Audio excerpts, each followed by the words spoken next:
Hello friends, अस्सलाम वालेकुम। The real goat farming की एक और वीडियो के साथ मैं आपकी खिदमत में हाजिर हूँ। तो जो आज का हमारा टॉपिक है वो है गबन बकरियों की देखभाल। क्योंकि अब ये नवंबर का मिड आ गया है, तो अक्सर जो भाइयों की बकरियाँ सितंबर के पहले हफ्ते में गबन हुई हैं, तो वो अल्लाह के हुक्म से अब अपने मिड में प्रेगनेंसी जो उनका मिड है वो आ गया हुआ है। तो अब उनको जो प्रोटोकॉल्स उनके बाद ऐसे होते हैं जो पूरे करने ज़रूरी होते हैं, और उसमें कुछ एहतियाती तदाबीर होती हैं, तो वो भी मैं आपको बताऊंगा, और कुछ प्रोटोकॉल्स उनके जो हैं वो भी मैं आपको बताऊंगा। तो सबसे पहले तो उसमें आप ये देखेंगे जो बकरियां आपकी अब 2.25 से 2.5 महीने की प्रेग्नेंट बकरियां आपकी हो गई हुई हैं, ठीक है जी। उनको आपने सबसे पहले एक हिफाजती इंजेक्शन जो कि उनके हमल को बरकरार रखने में अहम किरदार अदा करता है, प्रोजेस्टेरोन के नाम से आपको मार्केट में वो मिल जाएगा। तो मैं उसकी तस्वीर भी ऊपर दिखा देता हूँ आपको, ठीक है जी। ये एक सस्ता था, ठीक है। ये आपने ला के तो 2 ml यानी कि 2 cc फी जानवर आपने उनको लगा देना अपनी, ठीक है। जो बकरी कन्फर्म आपकी हो गई है 2.5 से 2.25 माह की वो प्रेग्नेंट है, और कन्फर्म आपको हो गई है कि ये प्रेग्नेंट है, तो आपने उसको लगा देना बकरी को, ठीक है जी। सबसे पहले आपने इसमें ये काम करना है।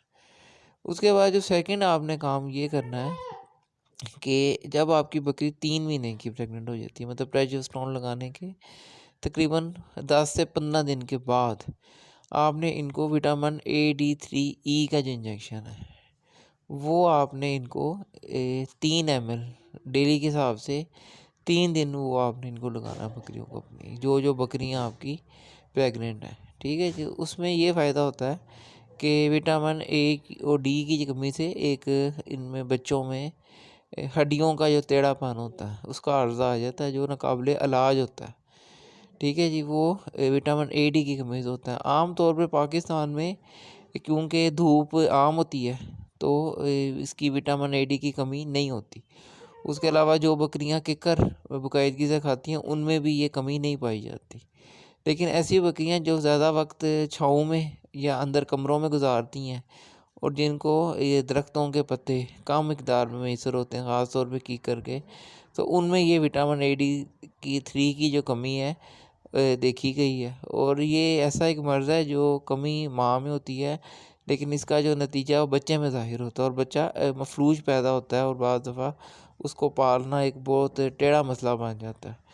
और मतलब कि उससे बचाव का ये आसान तरीका है कि आप विटामिन AD3 जो है AD3E जो है इंजेक्शन ये आप यूज़ करें जानवरों में कम से कम क्रॉसिंग से पहले 10 दिन, और प्रेगनेंसी में जब 3 माह की गबन बकरी उसमें आप इस्तेमाल करें, ठीक है। इसके अलावा अगर आपके पास विटामिन अपना सॉरी जी वैक्सीनेशन ETV की वैक्सीनेशन अगर आपको कहीं से मिल जाए तो आप वो बकरी में कर सकते हैं। उसके अलावा कोई भी शेड्यूल की जो वैक्सीनेशन है वो आप बकरी में कर सकते हैं। तो ये वो प्रोटोकॉल्स हैं जो आप कोशिश करें कि आपके ये पूरे हो जाएं, तो ये बहुत आपको बेनिफिट देंगे नेक्स्ट टाइम। सेकंड, इसमें अब आपने जो काम करना है वो ख़ुराक से मुतल्लिक है कि आपने उनकी जो ख़ुराक को ज़रा ठोस करना है, और उसमें जो प्रोटीन है वो आप कोशिश करें कि 20 के अराउंड प्रोटीन हो जाए उसमें। ठोस से मुराद ऐसी जो खुराक है जो कंपोज्ड हो, मतलब कि क्योंकि बच्चों की जो नशोनुमा होती है अब तेज़ होनी शुरू हो जाती है इस दौरानिए में, तो वो पेट में काफ़ी जगह घेर लेते हैं माँ के अपनी, तो जिसकी वजह से जो माँ है वो ज़्यादा मिकदार में खुराक नहीं अपने मैदे में पचा सकती, तो उसको कंपोज्ड हम खुराक सिफारिश करते हैं, जिसमें गंदम, चने या कोई भी जो वंड जो वज़न में पूरा हो और कम जगह ले, ठीक है जी। मतलब कि उसमें खिलार ना हो कि ज़्यादा उसमें उसका हुजम ज़्यादा ना हो, वॉल्यूम ज़्यादा ना हो, लेकिन एनर्जी और प्रोटीन जो उसमें मुकम्मल हो, जिसमें गंदम, चने जो आम हालात में होते हैं, ठीक है। इस तरह का जो वंड है, मतलब चोकर और सूरी टाइप ऐसी जो चीज़ों से आप थोड़ा परहेज़ करें, चने के छिलके से, मतलब ज़रा सख्त हो, जो ज़रा एक तो जानवर को जल्दी भूख भी ना लगे, और वो थोड़ी जगह ले लेकिन वो अपना काम वो पूरा करे। तो ऐसी खुराक आप अपने जो बकरियों की खुराक में शामिल करें। उसके अलावा आपने इनको जो थोड़ा सा फैट जो है वो एक एनर्जी का सोर्स है और इनको एनर्जी की अब ज़रूरत है। तो आपने इनको फैट डेली बेसिस पे कोशिश करें प्रोवाइड करने की। अगर आप डेली बेसिस पे इनको फैट प्रोवाइड नहीं कर सकते तो आप कम से कम हफ्ते में 3 दिन या 2 दिन तो मस्ट उनको फैट आप दें। फैट में आप जो घी डालडा है वो भी इस्तेमाल कर सकते हैं, कुकिंग ऑयल भी इस्तेमाल कर सकते हैं। तो अभी अभी वैसे डालडा घी का मौसम है, ये आप दे सकते हैं उनको चोकर में करके मिक्स। तो अगर जानवर खा ले तो बेहतर है, नहीं तो फिर थोड़ा सा नीम गर्म करके तो सिरिंज भर के आप एक 10 ml की वो उसको डेली बेसिस पे दे सकते हैं। अगर आप ये 3 या 4 दिन बाद देना तो फिर 20 ml आप भी आप दे सकते हैं। तो ये उनकी खुराक में आपने ये चीज़ें शुमार करनी है। तो ये तो वो बातें हो गई जो आपने करनी है जानवर के साथ, ठीक है जी। अब वो बातें कर लेते हैं जो आपने नहीं करनी। तो उसमें सबसे जो पहली चीज़ है, अक्सर मैंने इस पे देखा है यूट्यूब पे कि लोग ताकत के टीके लगाना शुरू कर देते हैं जब बकरियों की प्रेगनेंसी का लास्ट पीरियड स्टार्ट होता है। तो उसमें कोई न्यूरोबोन लगा रहा है, कोई मैथिक लगा रहा है, कोई एम्वाइकॉम लगा रहा है, कोई सेलवेट लगा रहा है। आपने ऐसे कोई भी जो इंजेक्शन है, ऐसे एक्सपीरियंस आपने अपने जानवर के साथ नहीं करने। उसको आपने सिंपल रखना है, ठीक है। आपने कोशिश करनी कि उसको कम से कम जो है ना मेडिसन और इंजेक्शन आप इस्तेमाल करें। तो वो आप एक ये पॉइंट नोट कर लें कि कोई भी ऐसे कोई इंजेक्शन आपने नहीं इस्तेमाल करने। उसके अलावा जो कोई काढ़े हैं, अक्सर लोग वो भी मैंने देखा है कि बना के दे रहे होते हैं सर्दी के नुकता नगा से, गुड़ का और ये सौंफ का और उसमें मुख्तलिफ ऐसी चीज़ें डाल के। तो आपने वो भी बिल्कुल अपनी बकरियों को नहीं देना, ठीक है। ये सारी चीज़ें जो है उसको अबॉर्शन की तरफ लेके जा सकती हैं। उसके अलावा आपने जो बकरी को स्ट्रेस से बचाना है कि बकरी जो स्ट्रेस में आपकी ना है किसी भी तरीके से। स्ट्रेस से क्या मुराद है, मतलब कि कोई कुत्ता उसके पास ना बंधा हो, भौंकता हो, कोई दूसरा बड़ा जानवर उसको मारने की कोशिश ना कर रहा हो, जैसा कोई गाय भैंस या कोई दूसरी बकरी, या आपके अगर बकरे हैं बीच में रेवड़ में ब्रीडर टाइप बकरे हैं, या जो कोई ऐसे बीच में जानवर हैं, मतलब कि छोटे बकरे हैं जो बुड़कते हैं, भौंकते हैं, तो उनको परेशान करने का जो बाइस बनते हों उनको आपने उनसे अलहदा रखना है, ठीक है। इसी तरह की जो बकरियां एक दूसरे को मारती हों तो उनका भी आपने एहतियात करनी है। उसके अलावा उनको बंद करने के जो है पॉइंट है कि ऐसी जगह पे बंद नहीं करना जहाँ पे ऑक्सीजन की कम हो मिकदार, या वेंटिलेशन जहाँ पे ताज़ा हवा का गुज़र ना हो।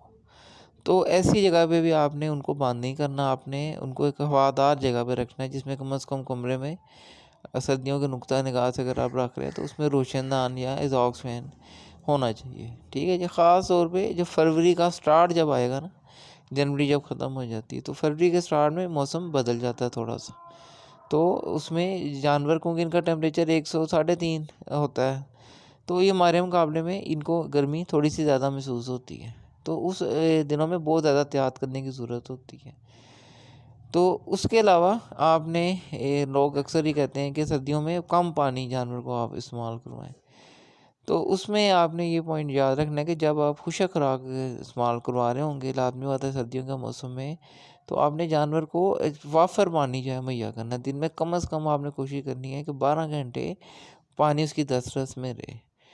तो वो उसके लिए इंतहाई अहम है, ठीक है। ये आपने पॉइंट बहुत जो हैं ये अहमियत के हामिल होते हैं गबन बकरियों में, कि पानी जो है ना उनको बहुत ज़्यादा उस टाइम चाहिए होता है खुराक की खुश्की की वजह से। तो अगर हम उनको पानी नहीं देंगे तो वो स्ट्रेस में जो बकरी सबसे पहला जो काम करती है वो अबॉर्शन करती है। ये मेरी बात आप याद रखें।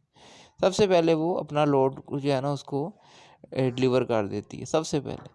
तो आपने उसको ये स्ट्रेस में नहीं किसी भी तरीके से जाना चाहिए, मतलब पानी उसके आगे हो, ज़्यादा से ज़्यादा टाइम वो पानी पिए, लेकिन ठंडा पानी ना पिए। मतलब कि पानी रात का ना पड़ा हो, दिन का पानी धूप में पड़ा हो पीती रहे। इसी तरह अगर रात किसी कमरे में बकरियां आपकी बंद रहती हैं तो आप उनको जो खुराक खिलाते हैं तो एक दफ़ा उनको पानी आप पिला दें रात को लाजमी तौर पे। ठीक है। और इसके अलावा जो खाने पीने के मामले में एहतियात है, उसमें हरा चारा तो आप टोटली उसको बंद कर दें बकरियों को। मतलब दिसंबर और जनवरी का जो महीना है, 15 नवंबर के बाद आप हरा चारा बिल्कुल बंद कर दें। नहीं तो अगर प्रेग्नेंट बकरियां आपकी हरा चारा खाएंगी तो एक तो वो खुद बहुत ज़्यादा कमज़ोर हो जाएंगी और वो बीमार रहेंगी, उनको ठंड किसी ना किसी बहाने से लगती रहेगी। और उसके अलावा जो बच्चे और डिलीवर करेंगे वो पैदाइशी नमूने का शिकार होंगे। तो आपने उनका हरा चारा बिल्कुल बंद कर देना है। ठीक है, उनको आपने खुशक खुराक अच्छी, जिसमें प्रोटीन पूरी, एनर्जी पूरी है, वो आपने खुराक उनको मुहैया करनी है।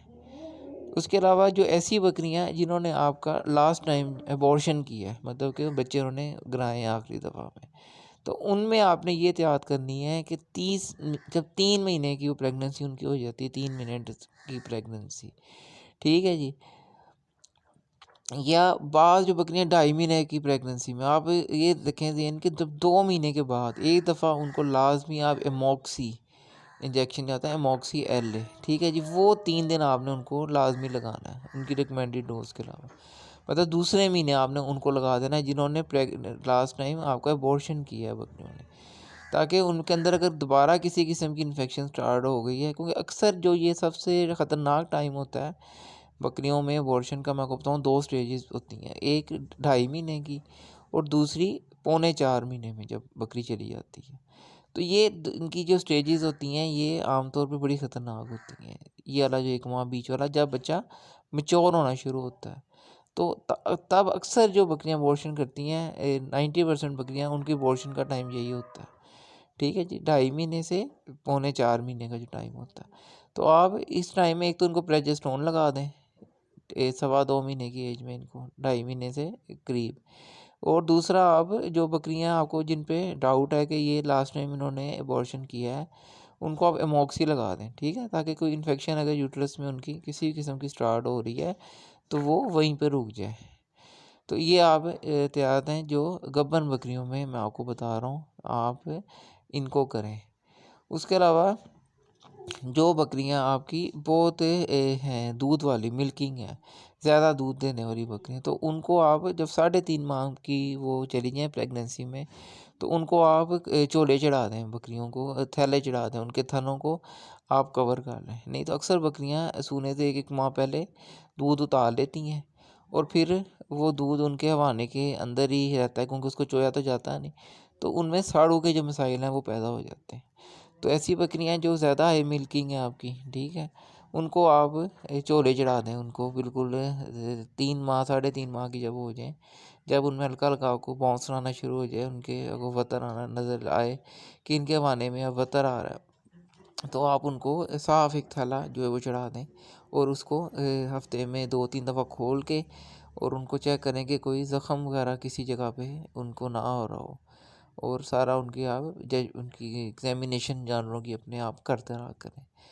उसके अलावा जो इसमें है कि बिल्कुल जब डिलीवरी से 3 या 4 दिन पहले, तो उनका फिर सख्त जो खुराक है, आप ऐसी खुराक जो कब्ज़ का बाइस बन सके, वो आप उनकी बंद कर दें बिल्कुल। उनको कोई ऐसी खुराक ना दें, कोशिश करें कि उनको नरम जो खुराक है उसका आप इस्तेमाल आप करवाएं उनको, ताकि उनको कब्ज़ का अर्सा, जो गब्बन बकरी है उसमें कब्ज़ का अर्सा बहुत ख़तरनाक साबित होता है।